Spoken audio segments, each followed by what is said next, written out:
कर्मिक बंधन, जिसे कर्म के नियम या लॉ ऑफ कर्मा के नाम से भी जाना जाता है, एक मौलिक आध्यात्मिक सिद्धांत है। यह बताता है कि हर कार्य, विचार और शब्द का एक परिणाम होता है जो अंततः उसी व्यक्ति के पास लौटता है जिसने उसे उत्पन्न किया है। यह एक कारण और प्रभाव का सार्वभौमिक नियम है जो किसी भी धार्मिक या आध्यात्मिक विश्वास प्रणाली से परे है। कर्मिक बंधन फल कैसे देते हैं, इसे विस्तार से समझते हैं। एक, इरादे की शक्ति, पावर ऑफ इंटेंशन। इरादा ही बीज है, कार्य भूमि। इसे एक उदाहरण से समझिए। एक किसान बीज बोता है। बीज उसका इरादा है, जैसे गेहूं बोना या मक्का बोना। जिस भूमि में वह बोता है वह उसका कार्य है, बीज बोने की क्रिया।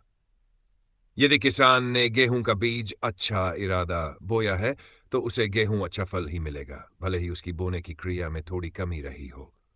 वहीं यदि उसने जंगली घास का बीज बुरा इरादा बोया है तो उसे जंगली घास बुरा फल ही मिलेगा, चाहे उसने कितनी भी कुशलता से बोया हो।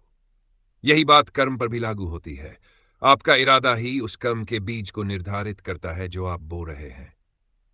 समान कार्य भिन्न कर्मफल इरादे की शक्ति का सबसे स्पष्ट उदाहरण यह है कि दो व्यक्ति एक ही कार्य कर सकते हैं, लेकिन उनके कर्मफल पूरी तरह से भिन्न हो सकते हैं क्योंकि उनके इरादे अलग अलग थे।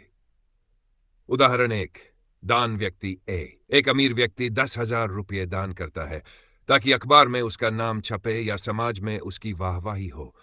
उसका इरादा प्रशंसा पाना है। व्यक्ति बी, एक गरीब व्यक्ति अपनी सीमित कमाई में से 100 रुपये दान करता है सिर्फ इसलिए कि वह किसी जरूरतमंद की मदद करना चाहता है। उसका इरादा शुद्ध दया और निस्वार्थ सेवा है।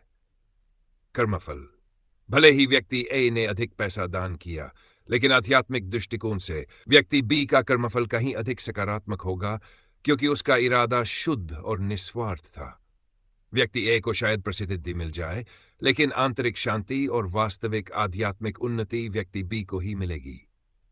उदाहरण दो, दुर्घटना से नुकसान व्यक्ति एक्स गाड़ी चला रहा है और अनजाने में किसी जानवर को टक्कर मार देता है जिससे उसकी मृत्यु हो जाती है।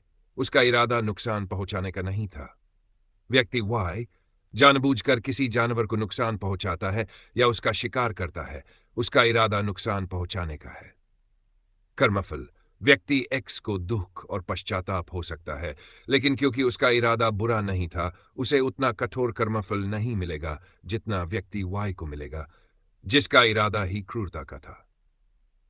इरादे के स्तर। इरादे सिर्फ अच्छा या बुरा नहीं होते, बल्कि उनके कई स्तर होते हैं। सचेत इरादेंशन, जब आप पूरी तरह से जानते हैं कि आप क्या कर रहे हैं और क्यों कर रहे हैं, यही सबसे शक्तिशाली कर्म बनाता है। अचेत इरादा कभी हमारे कुछ गहरे संस्कार या अचेतन प्रवृत्तियां जैसे ईर्ष्या, भय, लोभ हमारे कार्यों को जाने अनजाने में प्रभावित करती है। ये भी कर्म बनाते हैं, हालांकि सीधे सचेत इरादे जितने मजबूत नहीं होते। निष्कपटता, इरादे की शुद्धता महत्वपूर्ण है। यदि आप कोई अच्छा काम कर रहे हैं लेकिन उसके पीछे कोई गुप्त स्वार्थ है, तो वह कर्म उतना शक्तिशाली नहीं होगा जितना शुद्ध, निस्वार्थ इरादे से किया गया कर्म। विचारों का कर्म। चूंकि इरादा मन से उत्पन्न होता है, इसलिए विचारों का भी अपना कर्म होता है।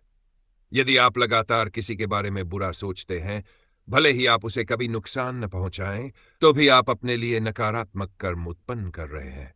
इसी तरह दूसरों के लिए सकारात्मक और शुभकामनाओं वाले विचार भी सकारात्मक कर्म बनाते हैं। स्वतंत्रता और जिम्मेदारी इरादे की शक्ति का सिद्धांत हमें बताता है कि हम अपनी नियति के निर्माता हैं। हमारे पास हमेशा यह स्वतंत्रता होती है कि हम किसी भी स्थिति में कैसे प्रतिक्रिया करते हैं और हमारा इरादा क्या होता है। यही स्वतंत्रता हमें अपने कर्म को बदलने और अपने भविष्य को आकार देने की शक्ति देती है।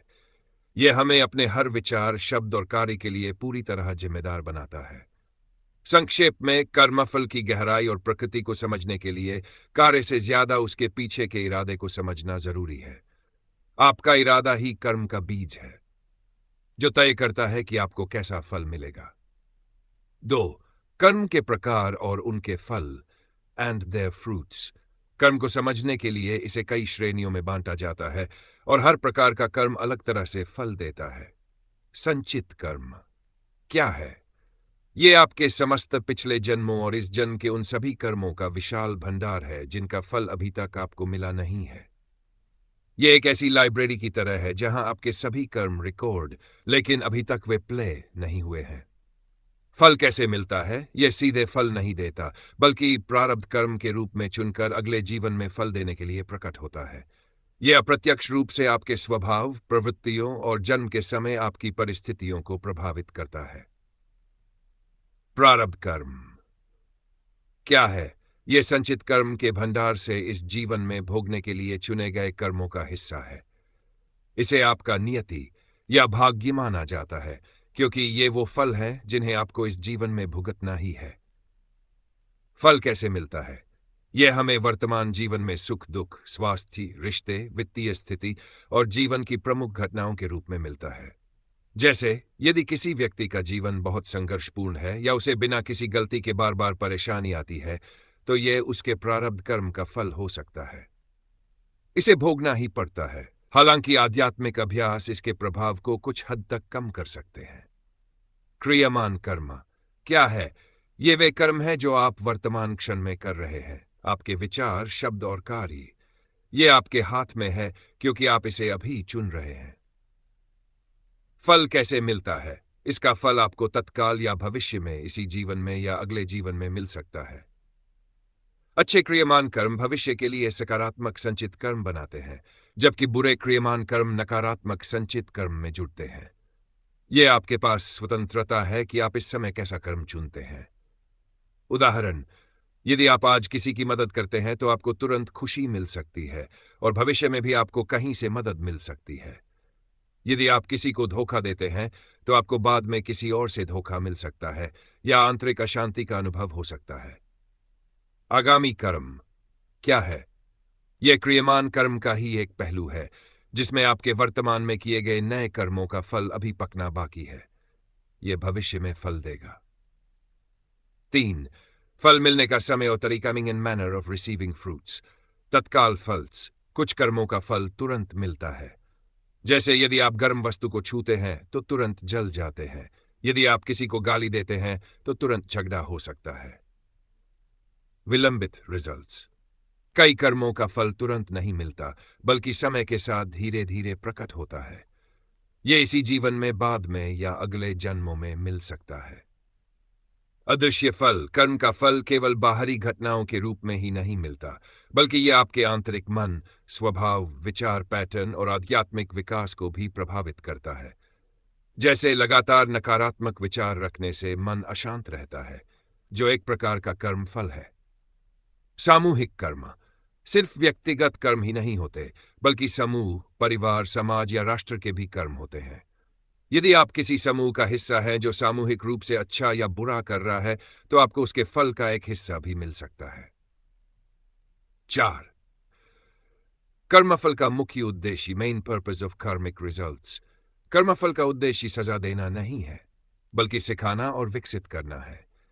जब आप अपने कर्मों का फल भोगते हैं तो यह आपको अपने कार्यों के परिणामों को समझने और उनसे सीखने का अवसर देता है। यह आपको बेहतर चुनाव करने और आध्यात्मिक रूप से विकसित होने के लिए प्रेरित करता है। निष्कर्ष। कर्मिक बंधन फल एक जटिल लेकिन निष्पक्ष प्रणाली है। यह हमें सिखाता है कि हम अपने जीवन के निर्माता स्वयं हैं। हमारे विचार, शब्द और कार्य भविष्य को आकार देते हैं। अच्छी फसल के लिए अच्छे बीज बोने की तरह सकारात्मक कर्म करने से ही हम सकारात्मक परिणाम प्राप्त कर सकते हैं और नकारात्मक कर्मों के बंधनों से खुद को मुक्त कर सकते हैं।